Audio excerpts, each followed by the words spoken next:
Assalamualaikum warahmatullahi wabarakatuh. Ya anak-anak, puji syukur kita panjatkan kehadirat Allah Subhanahu wa taala karena rahmat dan hidayahnya lah sehingga kita dapat berkumpul pada hari ini ya. Ya, baik, sebelum kita memulai pembelajaran, marilah kita bersama-sama membaca doa. Doa dimulai.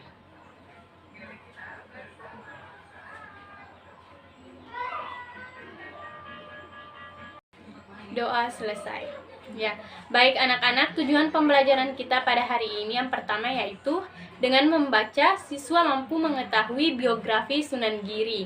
Dan yang kedua, siswa dapat meneladani kepribadian Sunan Giri. Ya, yang ketiga yaitu siswa mampu mengetahui perjuangan dan peran Sunan Giri dalam perkembangan Islam di Indonesia.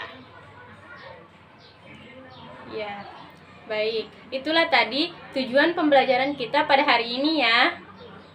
Ya, baik. Tujuan pembelajaran itu kita akan melakukan beberapa kegiatan. Yang pertama yaitu kegiatan membaca, yang kedua mencermati, dan yang ketiga menyimpulkan. Ya, sekarang anak-anak perhatikan ya.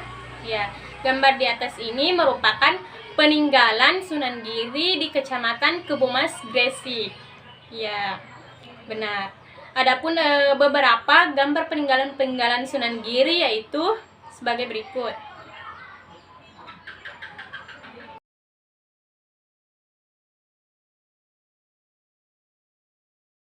Ya, baik. Kalian sudah lihat semua ya?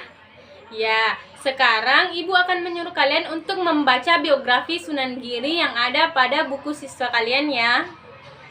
Baik, silahkan. Saya persilahkan kepada kalian untuk baca ya. Silahkan kalian baca sekarang ya. Iya, kalian sudah baca biografi Sunan Giri ya. Ya, kepribadian Sunan Giri itu patut kita teladani ya anak-anak. Mengapa? Karena kepribadian Sunan Giri itu sangat baik untuk dicontoh. Adapun kepribadiannya yang harus kita teladani yaitu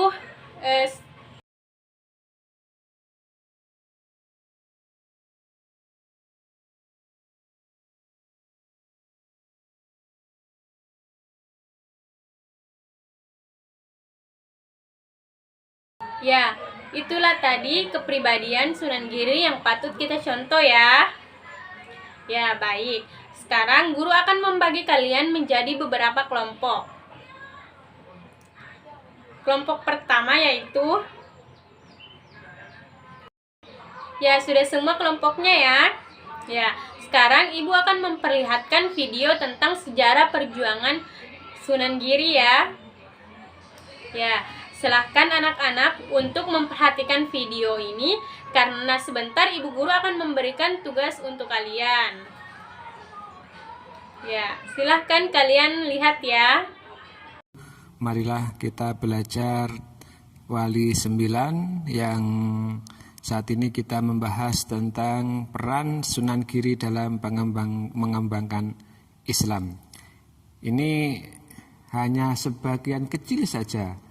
Jadi masih banyak yang diperjuangkan oleh beliau Sunan Giri dan kita akan membahas apa yang ada pada literatur di Madrasah Ibtidaiyah.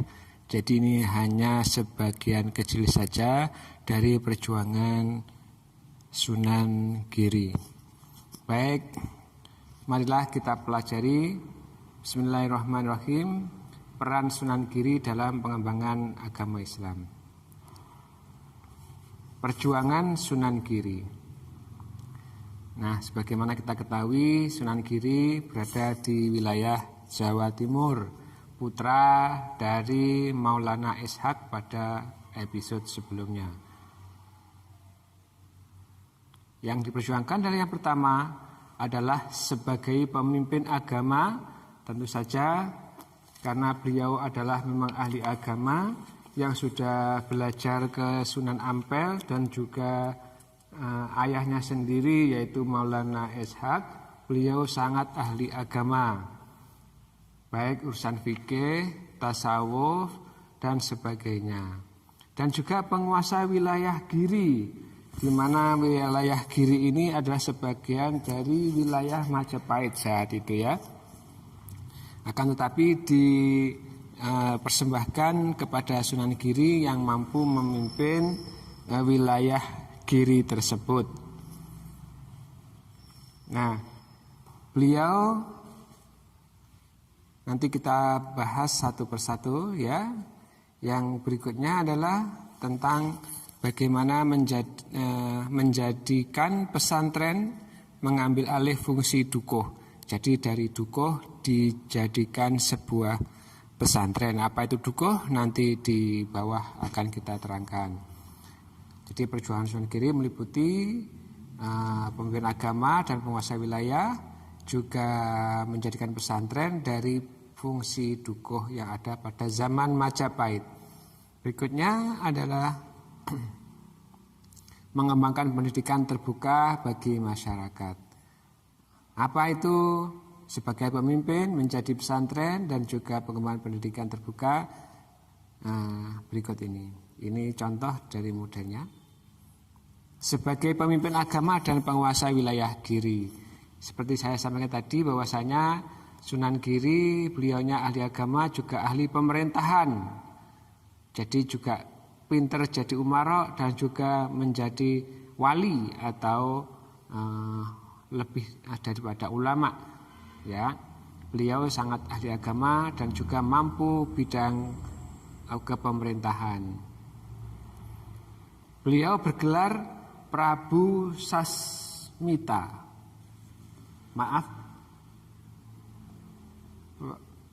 Prabu Satmata atau Sunan Giri ya.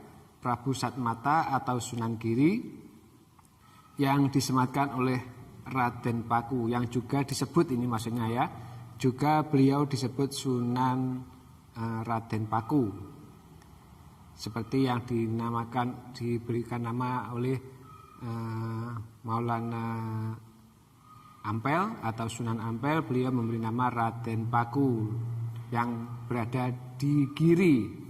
Kemudian dalam bahasa Jawa kuno Sunan Giri berarti Raja Giri. Jadi Raja Giri itu daerah ya. Jadi Sunan Giri berarti Raja Giri, itu menurut bahasa Jawa kuno. Kemudian beliau menjadi lebih luas dan leluasa karena memegang kedudukan sebuah pemimpin.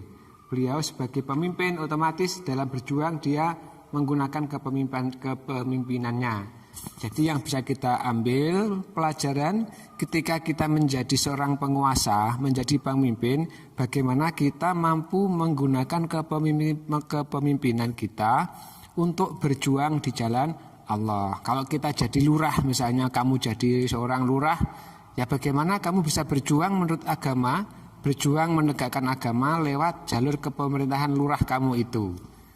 Nah ini Sunan Giri melalui karena beliau menjadi seorang raja atau katakan seperti bupati dan sebagainya. Kemudian beliau juga sebagai Dewan Wali. Ya, Dewan Wali. Artinya Dewan Wali itu yang mewakili dari para wali 9 itu beliau yang menjadi wakilnya, jadi dewannya. Kalau yang menjadi mufti itu adalah Maulana Malik Ibrahim yang sudah kita pelajari yang pertama dulu itu. Kemudian membuat tatanan pemerintahan di Jawa. Ya, di sana ada bupati, camat, sampai pada mudin, kami tuo, itu tatanan pemerintahan model Jawa. Kemudian mengatur kalender suro, sapar, mulut, bada mulut itu disesuaikan dengan siklus Pakuwon. Jadi kalender Hijriah dipadu dengan kalender Jawa. Itu yang diperjuangkan oleh Sunan Giri. Juga nama hari Senin, Selasa, Rebo, Kemis, Jemuah, Setu, Akad. ya. 1 Akad itu juga nama-nama hari yang dibuat oleh Wali Songo. Bulan ada Muharram, jadi Suro, Sapar, Mulut, Ba'da Mulut, Madil Awal, Madil Akhir, Rejab, Ruwah, Poso, Syawal, Selo Besar, itu juga kalender Jawa. Yang aslinya adalah Muharram, Safar, Dzulqa'dah, misalnya itu ya, sampai terakhir dengan Dzulhijjah itu. Dipadu menjadi kalender Jawa. Kemudian dari sini perjuangan Sunan Giri pada bidang sebagai menjadi pemimpin agama, juga penguasa wilayah Giri. Sekali lagi yang dapat kita ambil ibrohnya bahwa seorang penguasa harus mampu menggunakan kekuasaannya berjuang di jalan Allah. Bagaimana berjuang melalui pemerintahannya untuk menegakkan agama Islam. Kemudian yang berikutnya, perjuangan beliaunya adalah mengambil alih fungsi dukuh menjadi pesantren, atau pesantren mengambil alih dari fungsi dukuh, sama saja. Bagaimana ceritanya? Gini, dukuh itu yang dibuat oleh zaman Majapahit. Nah, di zaman Majapahit itu dukuh bukan berarti desa ya. Dukuh itu adalah sebuah tempat di mana digunakan untuk menjadikan seorang, kalau sekarang kiai, bagaimana mendidik siswa menjadi kiai, itu kalau orang Islam. Nah, ini dukuh itu tempat untuk mendidik siswa supaya menjadi calon pendeta agama Buddha saat itu ya, karena saat itu agamanya adalah Buddha atau Hindu. Ya, kemungkinan Hindu atau Buddha, yang penting menjadi seorang pendeta, bukan kiai. Kemudian dari dukuh ini oleh Sunan Giri diubah menjadi pesantren. Jadi tempatnya digunakan menjadi pesantren. Karena pesantren itu tentunya yang belajar adalah seorang santri. Seorang santri itu berasal dari kata sastri yang berasal dari bahasa Sangsekerta yang artinya anak atau orang yang mencari ilmu. Orang yang mengkaji kitab suci, Al-Quran dan Al-Hadis. Nah, sehingga orang yang berhasil di pesantren, mereka akan faham tentang kitab suci, baik Al-Hadis maupun Al-Quran. Berikutnya, mengembangkan diri, mengembangkan pendidikan terbuka bagi masyarakat. Kalau tadi kan yang lewat pesantren, yang lewat pendidikan di pondok, sekarang pondok atau madrasah ya. Sekarang bagaimana yang lewat sosial tanpa butuh tempat menjadi sebuah tempat pendidikan, yaitu melalui jalur permainan. Di sini ada permainan jelungan. Permainan jelungan itu apa? Permainan jelungan itu satu pemain pemburu. Mungkin kamu bisa membayangkan seperti jumpritan itu ya. Jumpritan, dimana kalau teman kamu lari, kamu kejar. Kemudian yang mencok lagi ke sebuah tiang, maka dia tidak bisa dikenek nih, bahasa Jawanya ya, tidak bisa dikenek nih, karena dia sudah berpegang tiang. Filosofinya apa nanti kita lihat. Kemudian dari satu pemain pemburu, yang lain menjadi seorang, banyak yang diburu. Yang memburu satu, yang diburu banyak. Lah yang kena di tablek begitu, maka dia ikut besang. Nah, filosofinya satu ini diibaratkan sebuah godaan setan. Barang siapa yang kena godaan setan, maka dia sama dengan kalah. Mereka menjadi bolonya sama dengan besang kabeh. Nah, supaya tidak besang, bagi yang lari-lari berkejar-kejaran terus duber-duber, akhirnya dia harus mencok. Ya, ada satu tiang. Tiang itu misalnya tempat untuk gondelan, untuk gocean, supaya dia selamat. Nah, satu tiang ini diibaratkan adalah agama Islam. Jadi barang siapa yang sudah berpegang teguh agama Islam, maka dia selamat dari kejaran setan. Nah, yang berpegang Islam dia akan selamat. Itu cerita dari sebuah permainan jelungan. Kemudian juga permainan jamuran. Jamuran ini dipadu dengan lagu, ya. Lagu yang dikatakan dengan padang bulan itu, ya. Ya, dengan pada malam purnama, dilaksanakan pada malam purnama, atau kalian dengan sebutan padang bulan yang nanti ada lagunya itu. Jadi permainan jamuran ini paduan antara permainan jamuran dan lagu padang bulan. Kemudian dari padang bulan dilaksanakan pada malam purnama, menjalankan perintah yang jadi. Jadi artinya apa? Yang dipilih dimainkan dengan berputar-putar, kemudian yang dipilih untuk memberikan perintah disuruh mengapa. Nah, disitulah muncul dari orang-orang yang jadi tadi memerintahkan, muncul namanya kerjasama. Baik, itulah tadi video tentang perjuangan Sunan Giri ya. Ya, sekarang Ibu akan memberikan kalian pertanyaan dan silahkan kalian jawab ya. Sekarang pertanyaan pertama yaitu, apa saja perjuangan Sunan Giri dalam perkembangan Islam di Indonesia? Ya, apa saja perjuangan Sunan Giri dalam perkembangan Islam di Indonesia? Ya, yang kedua yaitu, apa saja hambatan yang dihadapi oleh Sunan Giri? Ya, sudah semua ya. Jadi silahkan kalian masing-masing kelompok untuk menulis jawaban dari pertanyaan Ibu tadi ya. Ya, silahkan tulis pada kertas lembar. Baik, sudah semua ya.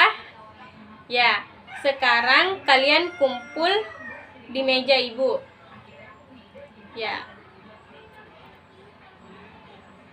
Tulis masing-masing kelompoknya ya. Tulis masing-masing nama kelompok, nama anggota kelompok dalam kertas itu. Ya.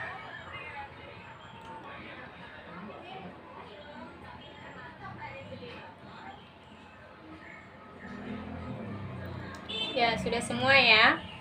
Ya, sudah semua ya. Sekarang Ibu akan menyimpulkan materi pada pembelajaran pada hari ini, yaitu keteladanan Sunan Giri harus kita contoh. Mengapa? Karena keteladanan dan kepribadian Sunan Giri itu sangat baik untuk kita. Baik, itu semua ya. Dan sekarang Ibu akan bertanya kepada kalian, apakah ada yang kurang dipahami dari materi tadi? Ataukah apakah ada yang ingin bertanya?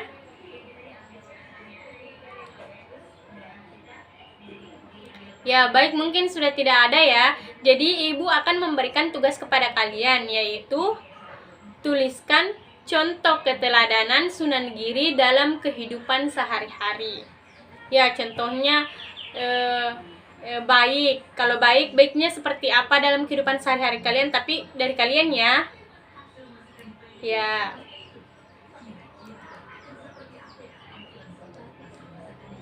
Ya, sudah paham tentang tugasnya tadi? Ya, baik, sudah, mungkin semuanya sudah paham ya. Jadi kita akhiri pembelajaran kita pada hari ini dengan membaca doa. Doa dimulai.